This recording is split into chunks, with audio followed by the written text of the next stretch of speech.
I'm going to start off with a few announcements. This is our first one for 2019, History High Noon. We will meet again in February, March, April, May, June, all the way through till November. We do not meet in November and December. So if you're not a regular and you'd like to be, remember we meet the fourth Wednesday in the month right here. And if you don't like our refreshments, you can bring a snack to sale. We don't care. A little update on what's going on at the museum. We start a new exhibit, start putting it up next week sometime. I have to look at my calendar. It's called It All Started with a Pond. It's the history of Mr. Hilliard, who I have been researching, and such an interesting human being. with our PC and that Terry. And then it goes into Holiday Beach and then Bay Meadows. Cleary Tanner gave us this idea, and we've had several people work with us, and I think it's going to be a fun one because there's a lot of professional photographs, but there's also a lot of snapshots we've enlarged, and so when you see your friends and your family, you say, oh Lordy, look at that. Anyway, we think it's going to be a super exhibit. We're also putting up an exhibit in this area that we're calling our Friends exhibit. These are people that are members of the Historical Society or come to want to do something. They can put up an exhibit. Yvonne Clay is doing Martin Luther King. My granddaughter in March is putting up one on Disney. Mickey Mouse is 90 years old. So we're doing a Disney fanatic exhibit. And I have a friend that I'm going to talk into doing one on collections of her friends. So I will get with y'all about that. You know who I'm looking at. If anybody has the second Friday in the month open and would like to spend 3 hours keeping the doors open for us, Mr. Jack Myers was our second Friday man, and he passed away. And so we need somebody on the second Friday. So if you find somebody, or if you know somebody that's got some free time, tell them it keeps them young and keep going. You stop, you get old in a hurry. Today we're following the theme of families that we started once before. There are a lot of lots in Coffee County, and our guest today is going to be talking about his family, Mr. Tyler Lott.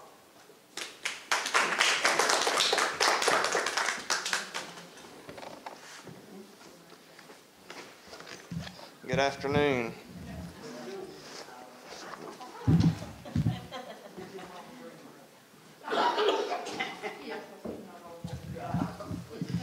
Well, my name's Tyler Lott, and today I'm going to be speaking a little bit on the Lott family history, just a little bit about my background.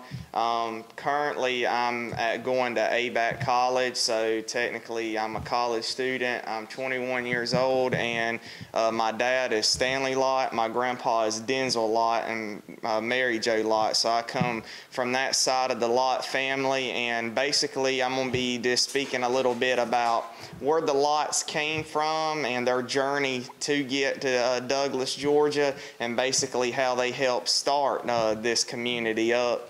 So a little bit to get started here, some of the notes that I put together about the Lott family history is that, to start with, I'll just mention a few characteristics and traits of the Lotts. The Lotts were known, now this is different from now, so back in the 1800s, Lotts were known to be short in stature, tend to obesity. They died at early ages, mostly from strokes and heart attacks, believe it or not. They had brown hair, usually medium complexion. Most were going bald at an early age. There was few epilepsy cases, and the main thing about them is they enjoyed hunting and fishing, which is one of my favorite hobbies, so I get that from that Lott side. They were also of Russian descent, but they actually came from England. Around the 1500s, the Lotts actually lived in a place called Kent, England. So that was a well-known area over in England during the 1500s, and the Lots actually were lords of the manor. So basically what that meant is that they were kind of overseers of a manor house that had a lot of other families living in there, but they were kind of the overseer, so they were head of the house there. But however, the Lot family, most of them actually spelled their name L-O-T-T-E instead of L-O-T-T. Another example of how Lot was spelled is many of y'all are familiar with Lot from the Bible was spelled L-O-T. That was another way it was spelled. And then some spelled it L-O-T-H, and the H was kind of silent on that. However, though, this tended to change when they started to move over into the Americas. So if we start looking at basically when they moved to the colonies, the first Lot, and I could have went further back than this, but I decided to start at my 7th great-grandpa, which was named John Lot Sr. So this could get confusing as I go along because the Lots tend to name their children mostly John, Mark, or Daniel. So there are a ton of different individuals with the same name. So I'll try to help explain that as we go along. But starting with John Lot Sr., he was born in 1715 in Kent, England, and he died in 1810. Now, John Lot Sr. actually come over here, and he was actually in Virginia for a while, but he later moved to North Carolina into the colony there, and believe it or not, he actually owned a residence there called Lott's Branch Inn. So it was like, you know, the local inn of the community there in what's now Wilson County, North Carolina. That was in 1740 that he had his, he actually had that hotel there. He also had something called Lott's Mill in 1744. What that was is that meant that he owned a mill of some sort. It doesn't really go into detail to what he actually done there, but his mill was operated by the water mill. And they actually set that up in a local stream there nearby, and that's where they got their power from, was the water wheel. And that was actually the first and the oldest water mill in Wilson County, North Carolina. And from what I understand, it actually is still there today that people can go by and visit, and it was called Lott's Mill was the name of it. That was in 1744. Now, John Lot Sr. also owned a lot of land. In North Carolina, he owned around 200 acres of land in Wilson County, North Carolina, where the mill was. He also owned 1,000 acres of land in Edgecombe County, North Carolina, and he owned 400 acres of land in Duplin County, North Carolina. So he owned a lot of land in North Carolina before he moved to Georgia. Now, when he first moved to Georgia, the funny thing about it is that there was a lot of rumors about John Lot Sr. A lot of the families around the North Carolina area had also moved to Georgia, and they really wasn't familiar with the Lots. So a rumor got started, and believe it or not, the rumor was that Mr. John Lot was actually a hired mercenary assassin brought over by the English crown to fight against the Revolutionary Army. However, though, they soon realized that those were false rumors, and they mainly started those rumors because he was such a good shot.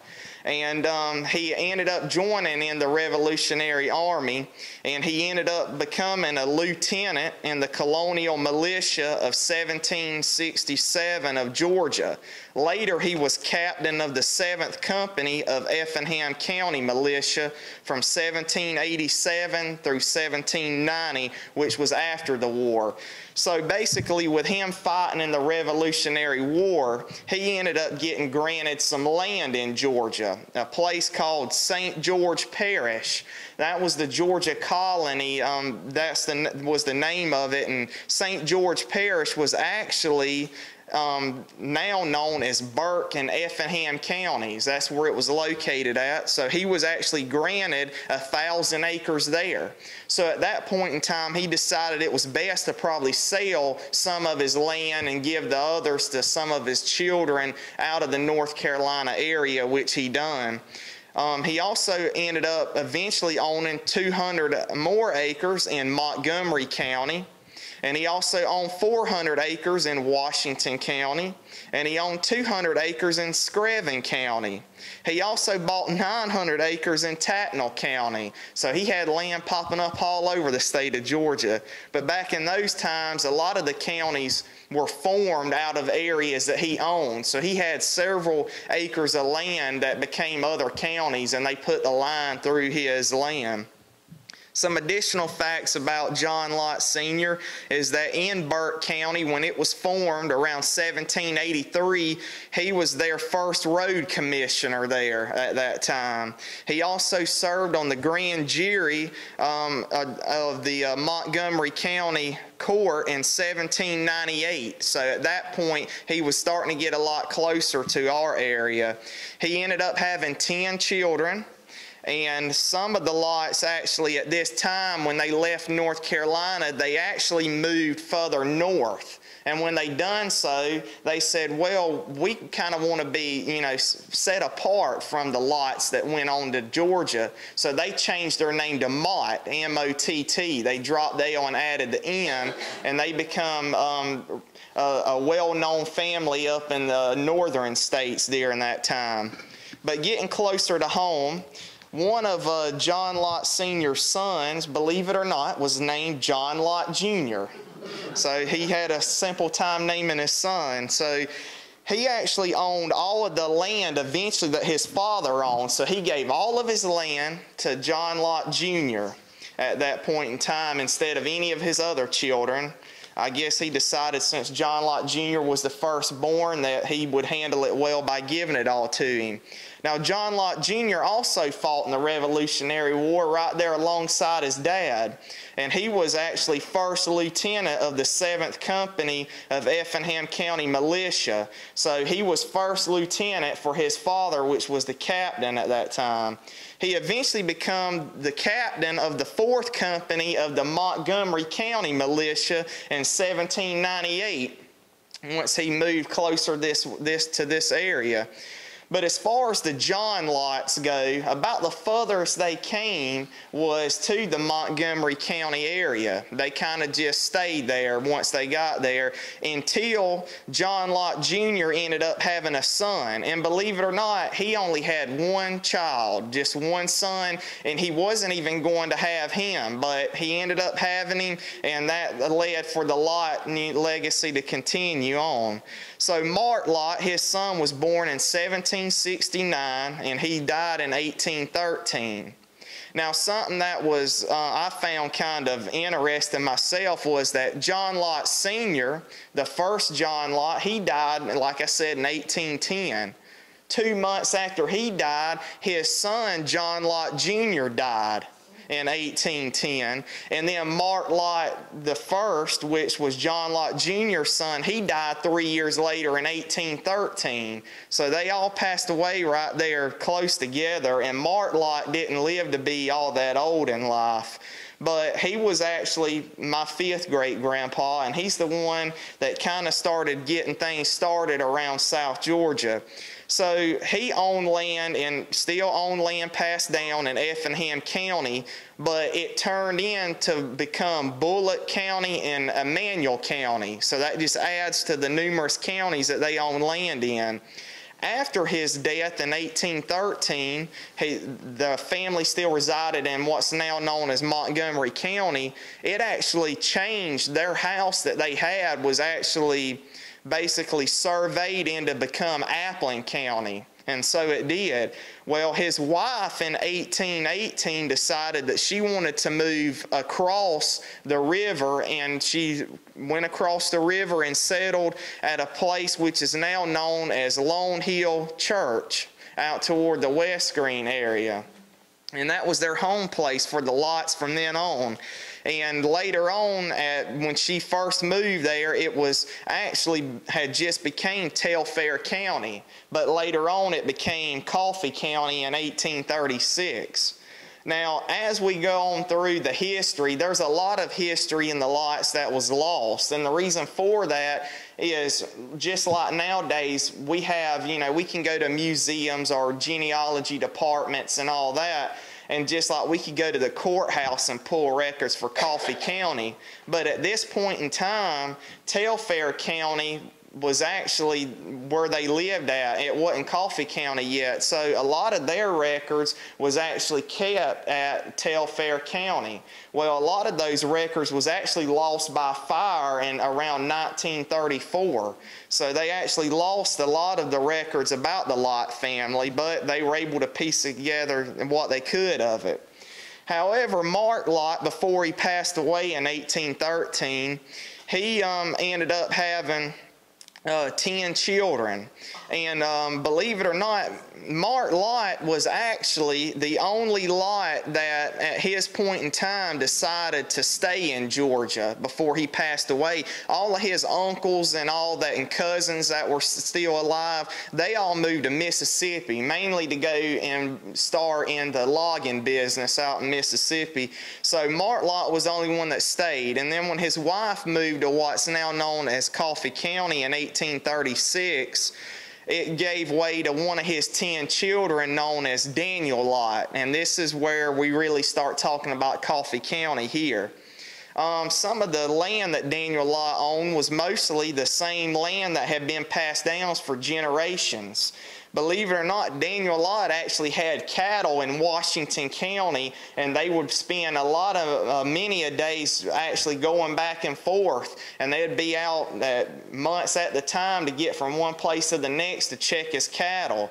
Back then, they really didn't have fence, so they would just let them run wild, and they would hope that they would be able to find them by their brand mark when they got back to Washington County. But the Native Americans ended up having some to do with, a lot of their missing cattle at that point in time. But Daniel Lott himself was one of the most prominent citizens of Coffee County. When Daniel Lott was in his younger years, he was born in 1791 and he passed away in 1872. So, in his younger years, around 1838, he was in the Indian War at that time, and he served as captain of N.J. Holton's company of Appleton County Militia in 1838.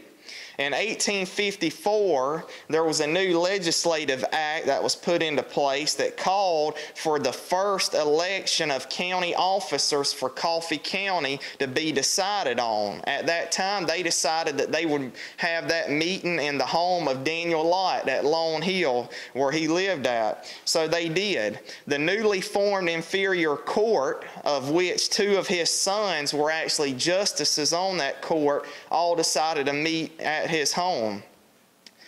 He had land in many counties, including the cattle I mentioned before in Washington County, but he wasn't just a cattleman and a farmer. He had the idea to create a monopoly. Now, nowadays we might look back and decide on some of his actions as not being very legal the way he went about it, but back in that time people had their own mindset. And he actually spent a lot of time traveling back and forth to Washington, D.C. And he really didn't know much about politics, but he got in it enough that he became well known throughout many of the big time people throughout many different states that would meet in Washington. They eventually met at his home, and they decided that they needed to create a town, somewhere where they could build a courthouse. If they were going to have this inferior court, they needed somewhere to have it at. So they decided that they would make a town. So they all met up one afternoon at Daniel Lott's house and was all gathered in his living room, and they soon decided that they would create this town and build a courthouse, and they needed a name for it. So he decided that back at that point in time that he was going to name it after Stephen A. Douglas, who was running against Abraham Lincoln for president, but he later did, but at that point in time he wasn't yet running for that position. But he had met Stephen A. Douglas once, and he actually named Douglas after him more or less as a joke. Back in that time, a lot of the families around South Georgia, they actually had slaves and tenants, and they actually was kind of known in our area, you know, for that fact. And Stephen A. Douglas, he really wasn't, you know, deciding on what he really wanted to run for, mainly for his campaign. Well, Daniel Lott kind of seen Stephen A. Douglas sort of as a joke for reasons I really don't know why, but he decided that he was going to name Douglas after him because Stephen A. Douglas wasn't from Georgia, but having a southern state named after him might be kind of like, you know, a laugh at his face kind of deal. But Stephen A. Douglas sadly did not ever find out that there was a town named after him in Georgia. And so that kind of didn't work out for Daniel Lott. But Daniel Lott actually, he was served many positions throughout Coffee County. One of them, he served on the grand jury. He also served as the ordinary of Coffee County for 1864 to 1870, which his position there was mainly to create new laws for our county and for Douglas itself during the 1860s. And he actually was buried at the Douglas Cemetery, or so they say he was, which I'll explain that in just a moment. And he was raised and he lived his time at Lone Hill. So now I'm going to get into a little bit about what I call the monopoly of how he built his fortune and how that eventually got passed on. He made a wise choice in who he decided to marry. He actually was married twice, but he had a mistress as well, which I'll get into in a minute. As a prominent citizen of Coffee County, probably would back in those days. But he first married Lucinda Peterson, who was daughter of John and Elizabeth Peterson, and they had 11 kids together. Now, so he married into the Peterson family, which we all know the Peterson and Gaskins at that time, and that was his first choice of a wife, and she later passed away. Now, during that time, he actually began having an affair with a lady by the name of Catherine Bowen. Now, not a lot of people really knew much about her, but what they did find out is that during the affair, he actually went ahead and got married a second time. And he ended up marrying a Frances Gaskins, daughter of David and Martha Gaskins. So he married into the Gaskins the second time. They had 4 kids together, and they had 1 stepson. And he also had 5 kids with his mistress. So at this point, Daniel Lott had 21 kids and 1 stepson. So he was known to get around back in his time. But I would like to read something out of the Lott Families of Wiregrass, Georgia book that I found kind of interesting. And with the research I done, I found out that Daniel Lott kind of got what he wanted out of anything he ever wanted in life. So if he wanted it done, it got done. And this is the nice way that they put it in this book without saying that he had much to do with it, which he probably did. But at the time he married Frances Gaskins, he decided that, well, you know, it might not look good to have a mistress. Now, I don't go into much detail about what all took place, but what it states here in the Lott book is that it states here that Catherine Bowen, she ended up passing away on a farm which was later owned by one of Daniel Lott's sons. She actually had a little farm of her own, his mistress did, and it says that she was buried in some family cemetery near Sandhill Church. Which actually she ended up being buried at Lone Hill, where Daniel was actually, where he was living at the time. So it says that Sandhill in here, but that's because most of the Bowens at that time was actually buried at Sandhill, and it wasn't until recently that they kind of decided that she may have been actually buried close to Daniel Lott's home so that he could, you know, visit her grave whenever he wanted to. But it also states here that her death was suspicious. Apparently, from what happened, she was in her farm home whenever a candle, they think it was a candle, no one ever confirmed it, managed to catch her dress on fire, and she actually burned up in the house. Now, they do recall that Daniel Light was spotted at this time with two of his tenants or slaves at that time named Old Lewis and Young Lewis, and they had a cart which they were seen hauling her body from the burning home. So, you know, whether he was involved in that or not, I mean, you know, it's hard to tell, but I wouldn't be surprised if he had something to do with that. And the reason why, I'll explain in this next incident we got coming up in just a moment. But anyway, so he had 21 children, and he had a stepson. So anyways, some more interesting facts about Daniel Lott as we start going through how he built his monopoly. I actually found out that, believe it or not, a lot of people around this area are kin. And I'm not trying to sound, you know, but we're actually kin in more ways than one that we might not want to know about.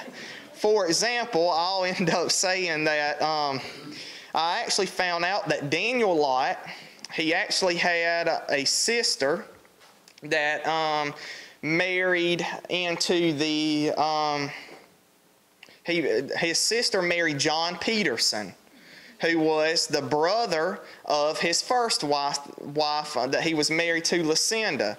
They actually had a son together, and they also had many other children. Well, of their children, it is also known that one of their daughters married Wiley Vickers' son, Wiley named Youngie Vickers. Okay, Wiley Vickers was also known as the pioneer of Wiregrass, Georgia. Well, Wiley Vickers actually was the fourth great-grandpa of my grandmother, and she was a Bogan, and she was actually come through the Vickers and the Grantham bloodline. So that was one case of the Lotts marrying into the Vickerses.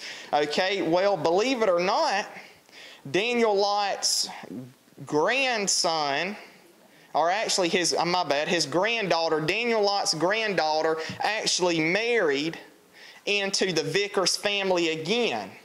This time, she married my grandmother's first great-grandfather.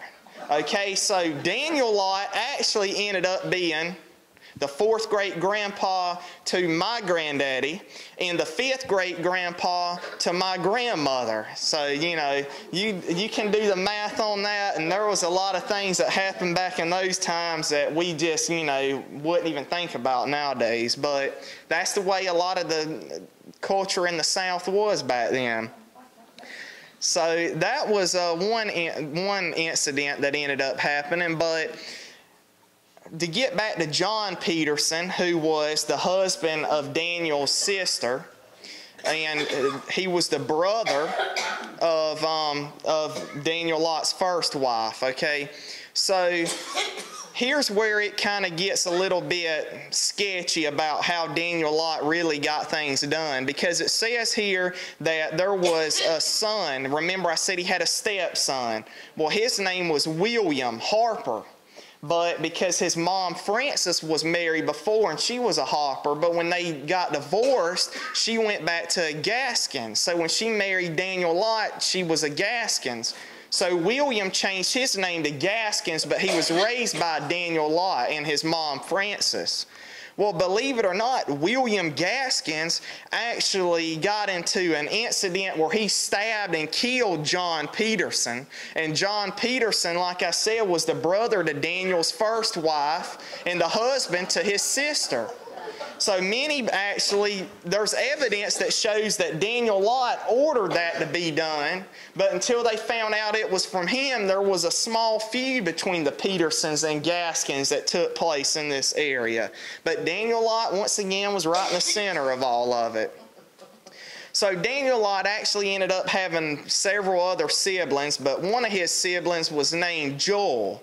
And what's interesting is even though Joel had a son named Joel, and he had a son named Daniel. Daniel also had a son named Joel and had a son named Daniel.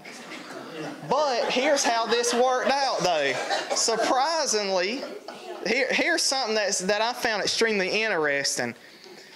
Some books refer to Daniel's son as being Daniel Jr. just because, you know, that's the most common thing. But actually, when I done research into this and found out more about it over the years, I actually realized that Daniel Lott named his son Joel Jr. after his brother, and just named his son Daniel II. Okay, well, Joel named his son Daniel Jr. after his brother, and named his son Joel II. So that's kind of confusing in itself right there, but anyways, Daniel's brother Joel was also one of the first settlers in this area, but he was one of the first in Ware County. He also was a private in the same N.J. Holton's company of Appling County Militia in 1838 and fought alongside his brother Daniel Lott. He had a son, which many of y'all have probably heard of, known as Dr. Daniel Lott Jr. from Waycross. He was known as the father of Waycross. That was his son, not Daniel Lott's son. Daniel Lott Jr., who was the founder of Waycross, also was known for helping Obadiah Barber build a shelter in the Okefenokee for his family to hide out in during Sherman's march. So he was known throughout the Waycross area, and he was also a dentist, so many people knew him. So that's, you know, right there we're getting into how Daniel Lott starts spreading his monopoly. Now he's got Coffee County, several other counties. He's got Ware County added into the picture now because of his nephew and his brother. So back to how more stuff gets added into this. Daniel's brother Mark Lott, there's another Mark there, believe it or not, but his brother Mark Lott served in Telfair County Militia, and he was known as to be Coffee County's first state senator from 1854 to 56, and again in 1859 to 1860. One of Daniel's sisters married the brother, believe it or not, of his second wife, the Gaskins. So he made sure he had multiple family members in the Gaskins and the Peterson family because they were such prominent families in this area at the time. Now, Joel Jr., Daniel Lott's son, was one of the first justices on the inferior court in 1854 through 57, and also was the receiver of tax returns from 1862 to 64. Daniel Lott's son, Elisha Lott, served in the Civil War and was a Coffee County legislator. That was who ended up becoming my grandma's first one of her great-grandfathers was Elisha Lott. Then the son of Daniel Lott Jr.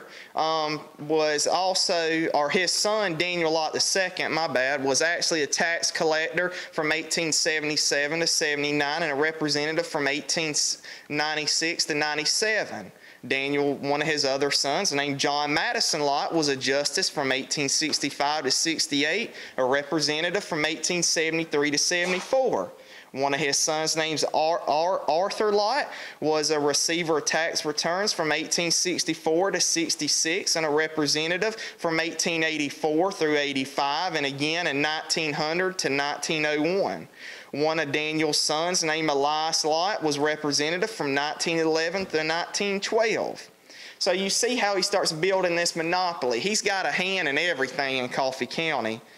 Well, here we go to another side of what he done. Remember his cattle that he had in Washington. Well, he left one son to handle all of his cattle business, and that was his son Bud Lott. Bud Lott was known to drive cattle from Coffee County to the Savannah port. This is one of the very few mentions of cattlemen in this area, which would have not been known as cracker cowboys at that time. But this is one of the, I guess, the few mentions of somebody actually driving cattle, you know, by horse. And he would drive them all the way to Savannah on multiple occasions and actually collect his pay for them, and they would load them up at the port in Savannah. Now, also, the very last child that Daniel Lott had was named James Seward. And James Seward Lott became the founder of Lott Builders. and it started getting passed on from there. And I'm sure many of y'all know Francis Lott that lives here now in our community. James Seward Lott was his grandfather. So his great-grandfather was Daniel Lott, who was my fourth great-grandfather. But it's a different set of Lotts as we pass on through time. Now, Daniel also had a son-in-law named Elias Moore, who built the first courthouse in Clinch County and was known in that area. So now you add Clinch County into all his counties he's kind of, messes with. He also had a son-in-law named Benaiah Peterson, who ended up becoming the founder, Pearson, who became the founder of Pearson, Georgia, and Atchison County, and he had served with Daniel in the Indian War, so Daniel told him he was allowed to marry one of his sisters, which he did, so that he could get Atchison County under his control as well. So as we see, Daniel Lott was what you consider a control freak. He wanted to control every little in and outs of South Georgia as he could, and he done just that. He also had a son-in-law named Simon Gaskins, who was a minister, a justice, and a clerk of court from 1871 to 75 in Coffee County. Daniel Lott had a niece who married Charles Meeks. We all know of Meeks' cabin out at the state park. So he married into the Meeks family as well. He also had a niece that married a guy named Hardy Hall. Hardy Hall was a justice from one of the first justices on that inferior court Daniel created from 1854 to 65. He also was a solicitor from 1866 to 68. Also, he had a niece who married John Moore of Clinch County. He was one of the first ones to be on their first board of education in Clinch County. He also had a nephew that served as treasurer in Coffee County from 1883 to 89. He also had a niece who married into the Wilcox family. Name was Mark Wilcox. He was the second sheriff of Coffee County from 1858 to 61.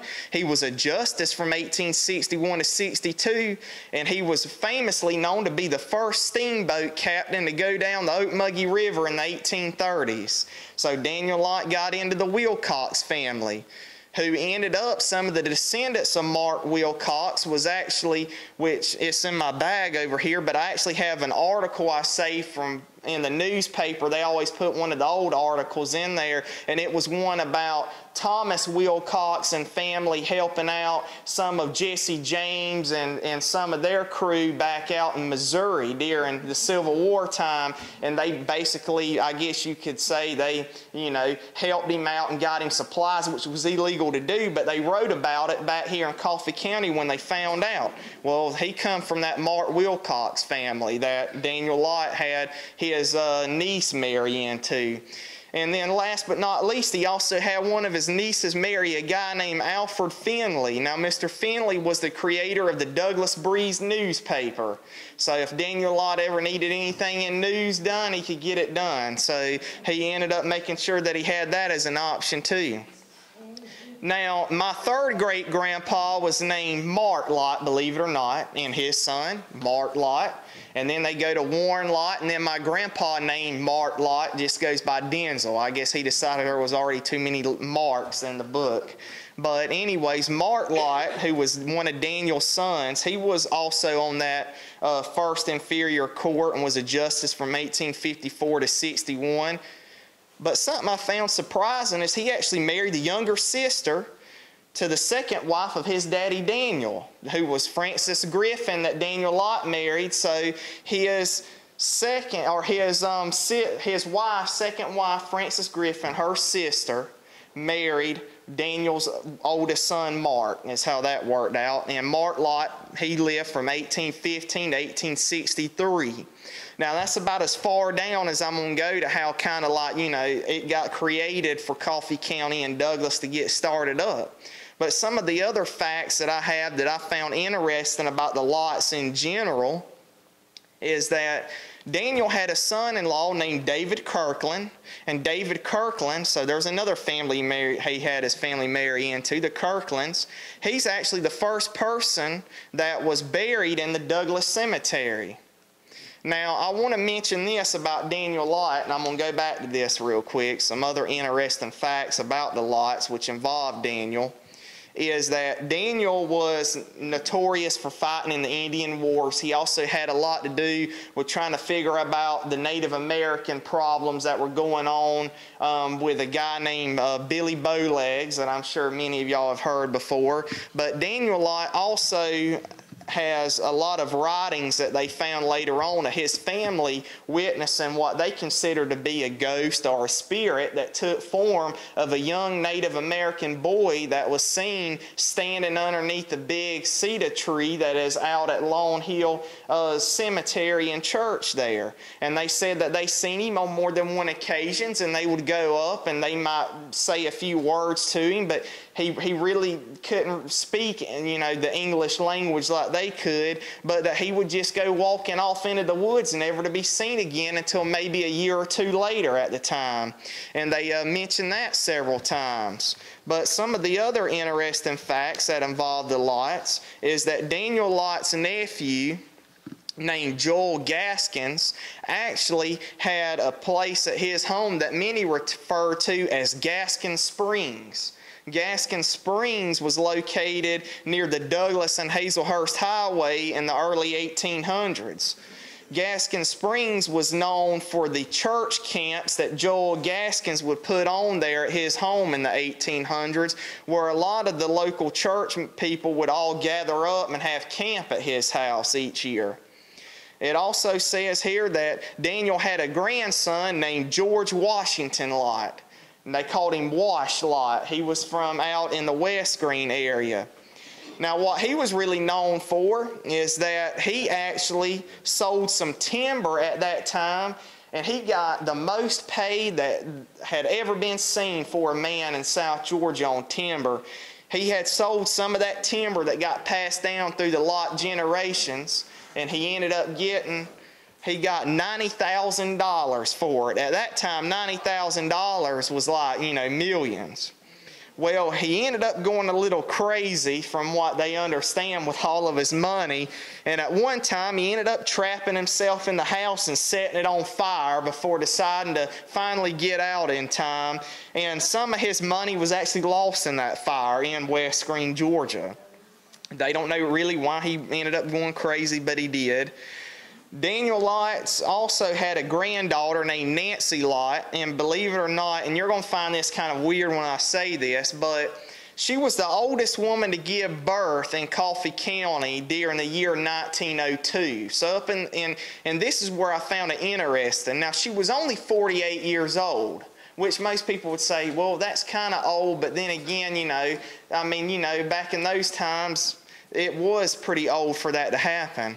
But when I started looking at it, that's actually something that wouldn't be uncommon in today's time. But back then, and by the year 1902, I think the oldest woman that had given birth was in her early 30s. So this was a big deal, and it was known throughout Coffee County that she was the oldest woman at 48 years old to give birth. Now, there were some Lott family members that ended up, and I didn't get into the research to find out who all it was, but just some of the weird accidents that happened to some of the members of the Lott family. There was a Lott family that actually died in a gas explosion. Daniel Lott's grandson named Dan Lott was actually working at his homemade sawmill that he had when a neighbor come walking across the woods to ask him if he would like some fresh cropped turnip greens, and it startled Dan Lott, and he fell into a sawmill and got killed. Another instance was one of the Lott family members died when a shell in his shotgun while duck hunting didn't go off properly, and it blew up in his face. And then there was also a Lott family that during their time, they actually raised a son of a neighbor who his parents basically wasn't there for him, and they raised him for a while. And then he went on to live with a new family, and later on he ended up killing everybody in the household before committing suicide during the early 1900s. Now, a few other things about this county as I'm closing now, a few things I'll mention that it really doesn't have to do with the Lotts, but just that I found interesting, is that, for one, the Wiley Vickers I was mentioning, that was my grandma's fourth her fourth great grandpa on her mama's side, and he was known, as I mentioned, as the father of Wiregrass, Georgia, basically, or the pioneer, as the correct term to use there. But he actually, and I couldn't find it. I was kind of bummed out that I couldn't find it and bring it today. I got it somewhere, but I remember seeing in one of the old sections of the newspaper here about a year ago that they had in there, which was from back in the 1800s. Wally Vickers had some land, and I could be wrong on this, but I'm pretty sure, just off the top of my head, it was around the Moray area, which is now Moray area. And he actually had, I think it was a couple hundred acres of land that he sold to two foreign brothers from over in the European countries. He sold it to them for around, I think, $800 or something like that, which was big money for land back then. Well, they opened up a winery on it. And a lot of people really didn't know about this winery, but they actually opened it up, and it was there, and it lasted for a good many years, but it wasn't all that long. And before, sooner or later, they had made enough money that one of the brothers had passed away, and the other one decided he wanted to get out of the winemaking business because it was just too much for his family to handle. So they decided they were going to move up north or out west, whichever one it was that they moved to, and they decided to sell their land. Since they had bought it from Wally Vickers, they called him up, or back then it says called him up, but back then they met with him in person.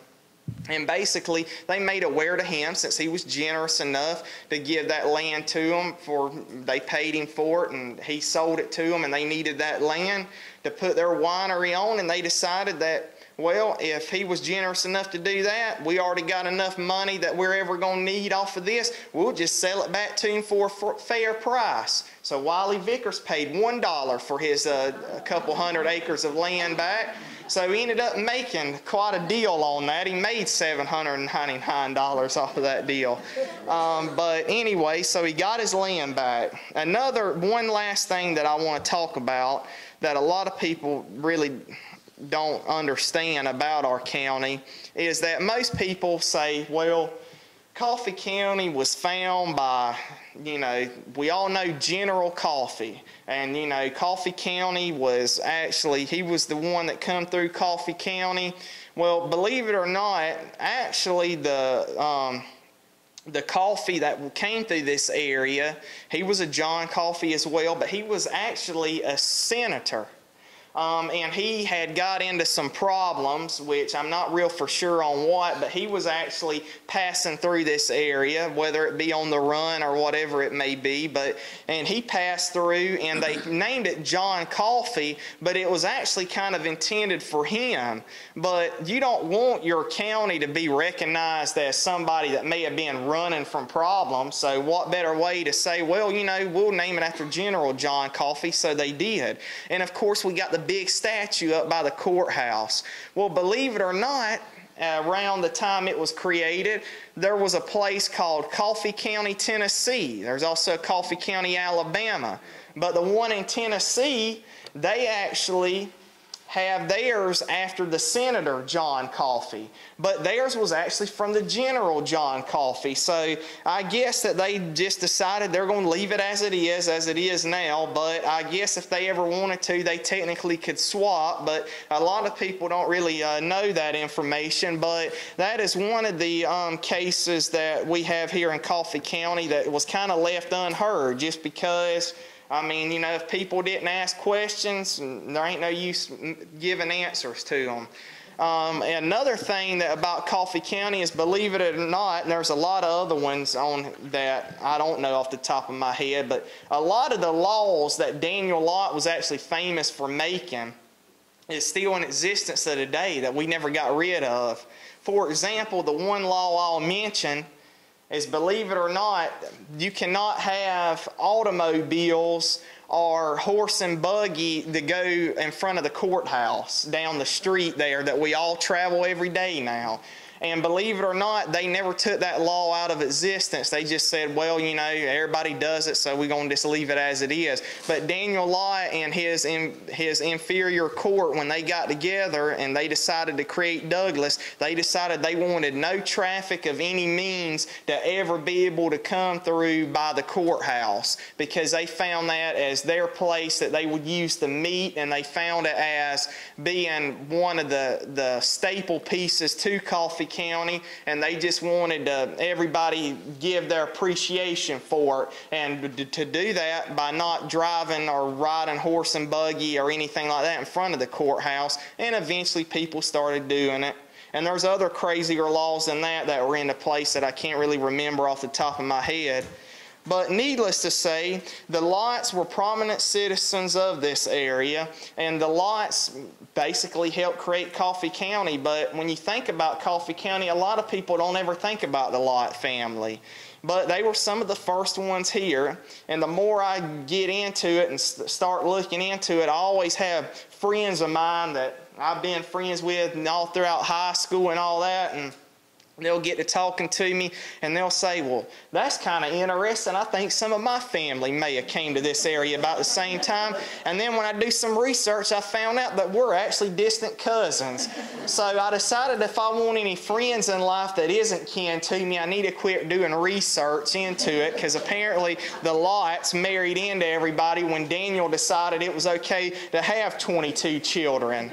But anyways, needless to say, you know, he's one of the, I guess, founding fathers of Douglas and the Coffee County area, and it's just an interesting thing to figure out how they got here and where they come from, and how they ended up relocating to several different locations and managed to hold on and maintain land in many different counties. However, I will say that basically when the Lotts decided that they were going to, when Daniel Lott decided he was going to have that many children, most of his children didn't get very much of his, all his land and his wealth that he had built up, and he only gave it to very few, one of them being Joel Lott, and one of them being his youngest son, James Seward, that was founder of Lott Builders. So that left people like Mark Lott, my third great-grandpa, not to get very much. So we were always known as the farmers in the community, while many of the other side of the Lotts was known as the businessmen and the politicians and all that good stuff. So that's what side of Lotts that I come from. But I started realizing that everybody in Coffee County is kin, and that's some things that a lot of people might not want to know. So, you know, I mean, it's bad to date somebody and then end up finding out y'all actually can. So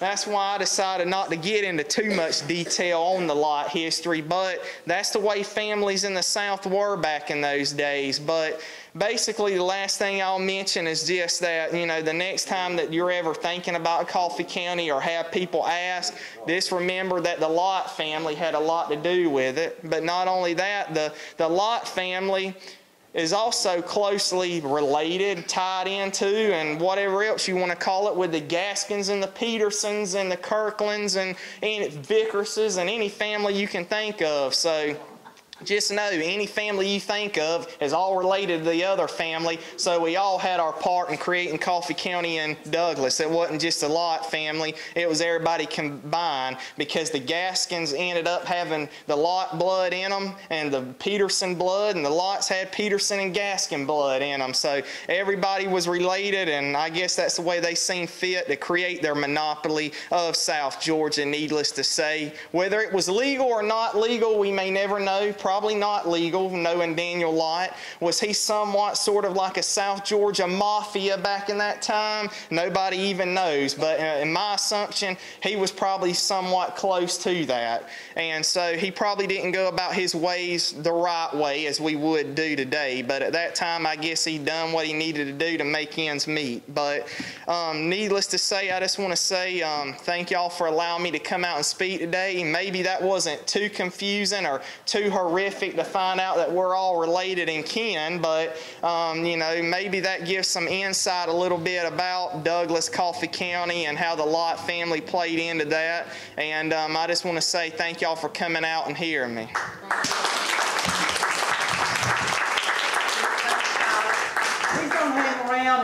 he'll ask questions and all. Mr. Elias was my lot man. He gave me all the lot history years ago, and I appreciate it. He knows them. I'm one of the ones he was talking about. But I'm not kin to the lot, because my family wasn't down here at that point in time, so I missed that lot. Don't be sure. I'm not sure. Trust me, I've always found out.